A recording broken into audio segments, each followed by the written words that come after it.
Africa Lyrics Opera travaille avec des compositeurs africains de musique classique, de musique contemporaine, avec des compositeurs afrodescendants. Donc, à l'occasion du concours international des voix d'opéra d'Afrique, nous commandons tous les ans des œuvres à des compositeurs sud-africains, camerounais, haïtiens, etc., afro-américains, qui vont nous proposer effectivement des œuvres inédites qui vont être diffusées à l'occasion du concours ou de nos événements.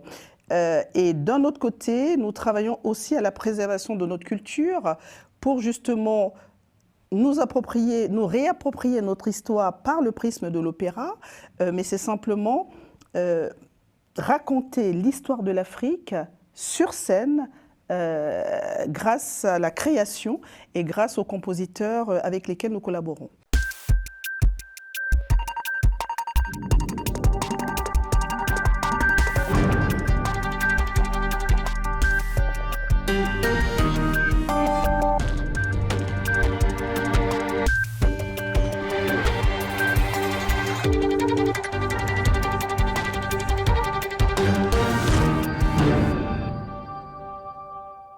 Et si l'opéra était la prochaine grande scène à conquérir le monde? Ce soir, on en parle avec notre invitée Patricia Jomse. Bonsoir. Bonsoir. Merci d'avoir accepté notre invitation. Merci pour votre invitation. Alors, vous êtes la présidente d'Africa Lyrics Opera et par la même occasion la présidente donc du concours international des grandes voix d'opéra d'Afrique, dont la 4e édition s'annonce grandiose. Donc, elle aura lieu à l'Athénée Théâtre Louis Jouvet le 24 et le 25 avril. Qu'est-ce qu'on doit s'attendre là pour cette 4e édition? Alors, on va s'attendre à une édition absolument extraordinaire. C'est la 4e édition, vous l'avez dit. Le concours a été créé il y a maintenant 4 ans. Cependant, Africa Lyrics Opera existe depuis déjà 17 ans. Et nous avons donc entrepris de mettre en place des actions d'accompagnement des artistes lyriques d'origine africaine et afrodescendants, de promouvoir effectivement la musique classique sur le continent, mais aussi de développer la diversité à l'opéra en France et en Europe. Donc nous avons le plaisir d'être cette année à l'Athénée Théâtre Louis Jouvet, qui est un magnifique écrin, un très beau théâtre à l'italienne. Et nous avons également un jury de très très haute qualité qui va nous rejoindre pour cette 4e édition. Mais surtout, nous avons de nombreux artistes d'opéra qui viennent d'Afrique. Nous avons eu effectivement pour cet appel à candidature 2025, un engouement absolument extraordinaire. Nous avons des jeunes qui vont arriver des États-Unis, du Canada, de Côte d'Ivoire, du Kenya, d'Afrique du Sud, etc. et qui vont se retrouver donc à Paris pour concourir pour ce concours avec plusieurs objectifs suivant les catégories. Donc nous aurons une catégorie jeune espoir, une catégorie amateur et une catégorie semi-professionnelle. Donc les objectifs sont différents pour chacune de ces catégories, pour ces jeunes et moins jeunes qui vont concourir. Donc c'est d'abord pour Africa Lyrics Opera de soutenir les jeunes qui souhaitent effectivement accéder à des conservatoires en France, d'une part. D'autre part, pour les amateurs, c'est aussi leur permettre de se faire connaître, mais également de pouvoir avoir accès à des formations de formateurs dans le domaine de l'opéra, mais aussi,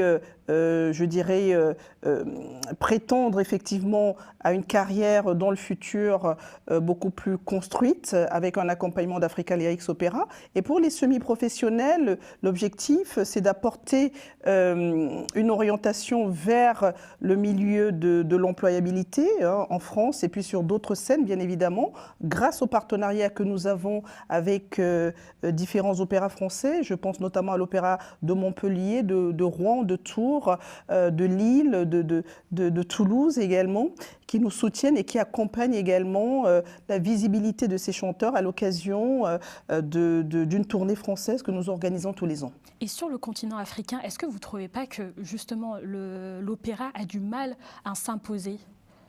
Alors, L'opéra, effectivement, a du mal à s'imposer sur le continent africain. On peut effectivement penser que c'est un art élitiste, mais pour nous, ça ne l'est pas, parce qu'on a fait un constat très simple, c'est que l'Afrique aime l'opéra, et les Africains adorent l'opéra. Simplement, ça peut effectivement paraître élitiste pour plusieurs raisons, parce qu'effectivement, on est un petit peu... La musique classique, l'art lyrique, je dirais en Afrique, c'est un art de niche, hein, voilà, et donc ça peut représenter effectivement un frein pour certains jeunes ou certaines familles qui peuvent craindre effectivement que leurs enfants ne puissent pas prospérer dans ce domaine-là. Donc Women of Africa, alors je parle de Women of Africa tout à fait instinctivement parce que c'est une initiative, c'est Women of Africa qui a créé Africa Lyrics Opera, donc c'est tout à fait automatique que je parle de Women of Africa. Mais avec l'accompagnement que nous apportons aujourd'hui, nous pouvons effectivement porter les espoirs de ces jeunes-là, porter aussi leurs rêves et permettre aux meilleurs voilà, de pouvoir se former et ensuite, par un processus de travail, d'accompagnement et de formation, d'accéder à des scènes nationales et internationales. Comme vous l'avez dit, donc, les Africains aiment l'opéra. Oui. Et est-ce qu'elle peut aussi s'approprier l'opéra? Je veux dire, la place des langues africaines, parce que la représentation, c'est assez important. L'opéra, on la voit vraiment à l'occidental. Où est donc un peu la place de l'opéra à l'africaine et notamment à travers la langue? Alors, l'opéra, il ne faut pas le voir comme étant un art qu'on va africaniser. Ça n'est pas l'idée. On le sait, les grandes œuvres d'opéra ont été créées depuis plusieurs siècles. Le fait également de renouveler la scène nationale et internationale de l'opéra, et en promouvant les voix africaines de l'opéra et les voix afrodescendantes, c'est aussi l'intérêt, je dirais, de la scène opératique mondiale, de pouvoir continuer de voir ces œuvres être préservées. Nous sommes également des gardiens de la création et des œuvres, voilà, des grandes œuvres d'opéra. Mais d'un autre côté, nous avons également notre culture et notre africanité à défendre. Et il est important que nous puissions préserver également en tant qu'Africains et population afrodescendante, de préserver notre culture. Alors pour cela, Africa Lyrics Opera travaille avec des compositeurs africains de musique classique, de musique contemporaine, avec des compositeurs afrodescendants. Donc à l'occasion du concours international des voix d'opéra d'Afrique, nous commandons tous les ans des œuvres à des compositeurs sud-africains, camerounais, haïtiens, etc., afro-américains, qui vont nous proposer effectivement des œuvres inédites qui vont être diffusées à l'occasion du concours ou de nos événements. Et d'un autre côté, nous travaillons aussi à la préservation de notre culture pour justement nous réapproprier notre histoire par le prisme de l'opéra, mais c'est simplement raconter l'histoire de l'Afrique sur scène, grâce à la création et grâce aux compositeurs avec lesquels nous collaborons. En tout cas, prenons quelques secondes pour admirer et puis même écouter surtout la grande gagnante Maria Miel Lama-Gat, d'origine malgache, qui a remporté donc en 2023. C'est ça, le Grand Prix Opéra, Africa Lyrics Opera. C'est ça, tout à fait. Écoute. Merci.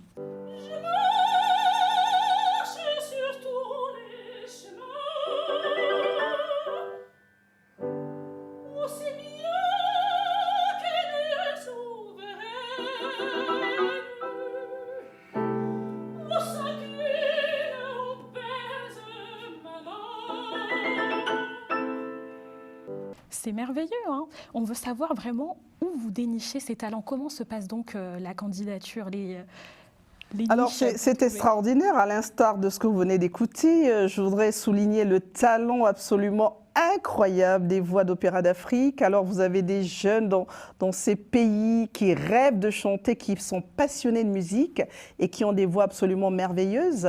Et donc moi je les invite, je les encourage à croire en eux, à rêver et à rêver d'être sur scène parce que c'est possible. Alors, je voudrais également mettre l'accent sur la formation. Mariamel, par exemple, a été formée au CNSM à Paris. Et nous avons de nombreux jeunes qui viennent, qui intègrent effectivement aussi des opéras. Donc, la question de la formation en Afrique, elle est très importante. Et donc, nous travaillons effectivement pour la mise en place de structures de formation et la formation des formateurs, je l'ai dit précédemment. Pour dénicher effectivement ces pépites et ces très belles voix, nous faisons donc des appels à candidature. Et grâce à Women of Africa, qui est donc notre organisation mère, nous parcourons donc l'Afrique à la recherche des talents et qui vont donc concourir et que nous allons identifier comme étant les voix africaines d'opéra de demain. Et après, justement, le demain, qu'est-ce qui se passe ensuite après la victoire? Alors après la victoire, c'est une nouvelle aventure qui commence. Donc le concours, c'est simplement un outil. Pour nous, nous considérons au sein d'Africa Lyrics Opera le concours comme étant un outil. Mais à côté de cela, ce qu'on veut véritablement faire, c'est pouvoir justement soutenir tous les chanteurs qui ont vocation à aller beaucoup plus loin, qui ont la volonté et qui veulent se mettre au travail, parce qu'il faut travailler dur pour être sur les scènes internationales. Et je voudrais également saluer tous les enseignants, les professeurs de musique et les spécialistes de la voix qui accompagnent cette ambition. Donc c'est aider tous ces chanteurs par le biais des masterclass, par le biais des auditions, par le biais de travail des rôles. Nous allons avoir aussi, avec le partenariat que nous avons avec l'Opéra national du Rhin, que je remercie, il y a des ateliers lyriques qui accueillent des jeunes qui vont pouvoir effectivement se familiariser avec le vrai travail d'opéra. Et donc, grâce à tous ces outils-là, à toutes ces possibilités qui s'offrent à eux, ça leur permet effectivement de structurer leur projet professionnel et aussi d'avoir accès, grâce au jury notamment que nous avons à disposition, d'avoir accès voilà, à des interlocuteurs, à des directeurs de casting qui vont leur permettre de pouvoir prétendre à des rôles dans des opéras, dans des productions, etc., après, bien sûr, des auditions. On voit que vous êtes donc bien entouré, hein. On arrive vers la fin de l'émission. Là, j'aimerais savoir un peu votre vision, parce qu'en parallèle de ça, vous avez aussi une école plurielle de musique au Cameroun. Où en est-il? Est-ce que, justement, vous avez des projets futurs? Et surtout, quelle est la place de l'État, du gouvernement? Est-il de même aussi en France? Est-ce que vous avez le même soutien que vous avez donc en France et pareillement au Cameroun? Alors, pour ce qui concerne le projet du Cameroun, il est en cours de mise en œuvre, mais cependant, aussi bien sur le Cameroun que sur d'autres pays, ce que nous voulons, c'est avoir effectivement une offre plurielle et qui s'étende sur différents pays. Aujourd'hui, notre organisation est présente sur 20 pays, donc effectivement, les besoins sont importants et la panoplie d'outils que nous pouvons diffuser et proposer est également importante. Donc, c'est la raison pour laquelle aujourd'hui, on travaille beaucoup plus par le biais de modules de formation sur la Côte d'Ivoire, sur le Cameroun, sur le Gabon, etc. et qui visent bien sûr à être étendus sur d'autres pays. Et ensuite, les structures fixes et pérennes arriveront dans un deuxième temps, parce qu'aujourd'hui, je pense que la mobilité artistique est importante et ça nous permet aussi d'avoir nos formateurs, aussi bien instrumentistes que spécialistes de la voix, de pouvoir se déployer sur différents territoires. Donc en ce sens, les autorités locales en Afrique, bien évidemment par le biais des ministères de la Culture, soutiennent ces initiatives-là. Et puis il y a de véritables besoins. Il y a également des organisations locales. Vous avez également des chorales qui sont structurées, qui peuvent également être des viviers importants en matière de voix. Et donc nous nous appuyons également sur ces structures locales qui font également un très beau travail pour justement dénicher les voix futures d'opéra. Eh bien, on a hâte, en tout cas, je le rappelle, donc la quatrième édition du concours international donc de grandes voix d'opéra d'Afrique aura lieu à l'Athéna Théâtre, à Louis Jouvet, le 24 et le 25 avril. Merci Patricia Jomse, présidente d'Africa Lyrics Opera, c'était un plaisir. Merci à vous également et permettez-moi de remercier également la Fondation Orange qui soutient le concours. Je voudrais également remercier tous les partenaires, les maisons d'opéra qui nous accompagnent, le fabuleux jury que nous avons, l'Athénée Théâtre Louis Jouvet qui nous accompagne et remercier bien sûr votre chaîne et toute l'équipe d'Africa Lyrics Opera. Merci à vous, très chers téléspectateurs. On se retrouve très prochainement pour de prochains entretiens du jour sur Global Africa Télé Sud.